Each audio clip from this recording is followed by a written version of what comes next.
Hello बच्चों, तो चलिए इस प्रश्न को पढ़ते हैं। एक रेखिक समीकरण 2x प्लस 3y माइनस 8 बराबर 0 दी गई है। दो चरों में एक ऐसी और रेखिक समीकरण लिखिए ताकि प्राप्त युग्म का ज्यामितीय निरूपण जैसा कि प्रतिच्छेद करती रेखाएं हों। तो यहाँ पर देखो, हमें दो चरों में एक ऐसी और रेखिक समीकरण लिखनी है ताकि जो प्राप्त ये हमें युग्म हो जाए, इसका जो ज्यामितीय निरूपण हो उसमें ऐसी रेखाएं आए जो कि प्रतिच्छेद कर रही हो। ठीक है, तो प्रश्न में आगे बढ़ने से पहले इस प्रश्न से संबंधित जो मुख्य उदाहरण है उसकी हम चर्चा कर लेते हैं। ठीक है, तो देखो मुख्य उदाहरण, प्रतिच्छेदी रेखाओं के युग्म हेतु प्रतिच्छेदी रेखाओं के युग्म।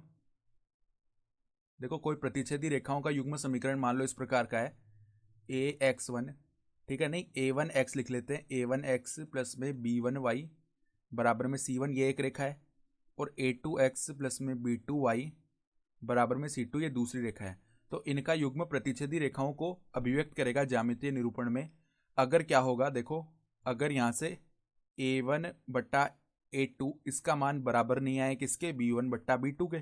ठीक है, अगर ये स्थिति आ रही है तो क्या होगा कि ये जो दोनों रेखाएं होंगी ये प्रतिच्छेदी होंगी। ठीक है, तो अब देखो, हमें एक जो समीकरण है रेखिक वो तो दिया हुआ है, 2x प्लस में 3y बराबर में 8 लिख लेते हैं, माइनस 8 को उस तरफ ले जाएंगे तो ठीक है। तो यहाँ से A1 का मान आ जाएगा 2 और B1 का मान आ जाएगा 3।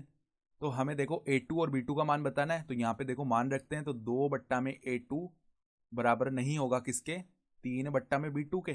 ठीक है, तो यहाँ से हम देखो क्या लिख सकते हैं, यहाँ से हम लिख सकते हैं कि जो A2 है, A2 वो हम क्या ले सकते हैं, देखो एक बार के लिए, A2 अगर हम ले ले 3 और B2 हम ले ले 2, तो यहां से अब समीकरण लिख सकते हैं। ठीक है, तो देखो दूसरी रेखिक समीकरण क्या आ जाएगी, दूसरी रेखिक समीकरण अगर हम लिखना चाहें, दूसरी रेखिक समीकरण किस प्रकार से लिख सकते हैं, देखो A2x यानी कि 3x, फिर प्लस में B2y यानी कि प्लस में 2y बराबर में C2, ये लिख सकते हैं। यहाँ पे देखो अचर का फर्क नहीं पड़ेगा, कोई भी अचर ले लो भली। तो दूसरी जो रेखिक समीकरण हमें लिखना था वो क्या आ गई, 3x प्लस 2y बराबर में C2। ठीक है, तो आशा करता हूँ कि आपको ये प्रश्न समझ में आया होगा। धन्यवाद।